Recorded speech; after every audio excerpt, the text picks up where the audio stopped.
El estado estético del hombre, Friedrich von Schiller, 1759-1805. Fundamentación estética y filosófica de lo estético. Schiller define lo estético como la bisagra o estadio de transición entre lo groseramente sensual y lo sublimemente racional. Bajo el llamado impulso del juego, la condición estética reconcilia el impulso sensible, la materia variable sin forma, apetitiva de la sensación y el deseo, con el impulso formal de la fuerza activa, configuradora e inmutable de la razón kantiana. Aquello que consigue esta unión de sentido y espíritu es lo estético, una categoría epistemológica que Schiller tiende a antropologizar radicalmente.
Sistematización de la propuesta schilleriana.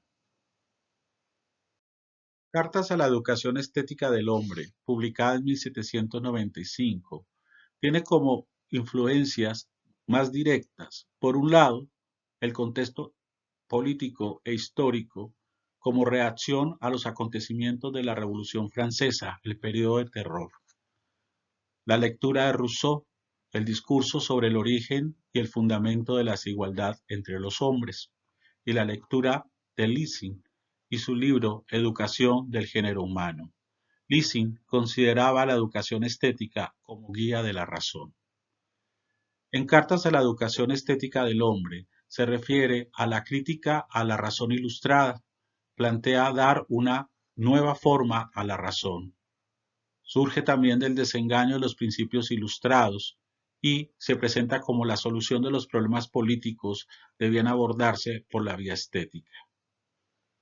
De acuerdo con la crítica a la razón ilustrada, nos damos cuenta que está, en primera instancia, los efectos de la desintegración de la unidad interna de la naturaleza humana y, a su vez, cómo es a través de la belleza como se llega a la libertad. En cuanto a la desintegración de la unidad interna de la naturaleza humana, propugna por el restablecimiento de la unidad de la naturaleza humana y, con respecto a la belleza y la libertad, alude al ennoblecimiento del carácter humano a través del arte. La naturaleza humana está dividida por el impulso sensible, que excluye autonomía y libertad, y el impulso formal, que excluye todas las dependencias. Estas se reconcilian en la invención de Schiller llamada impulso del juego, que libera al hombre física y moralmente. En la educación de la sensibilidad, el artista actúa como educador. Despreciado el juicio de su época, da lo que el pueblo necesita, pero no lo que aplaude. En general, el artista es un vehículo mediante el cual se constituye en alumbrador a puerta de la belleza. En este sentido, entonces, la propuesta de Schiller se constituye en la solución de los problemas políticos al abordarse por la vía estética. Schiller procura atenuar el formalismo y el rigorismo de la ética kantiana y de salvar el abismo que veía Kant entre el mundo sensible y el material y el mundo de la forma y del pensamiento.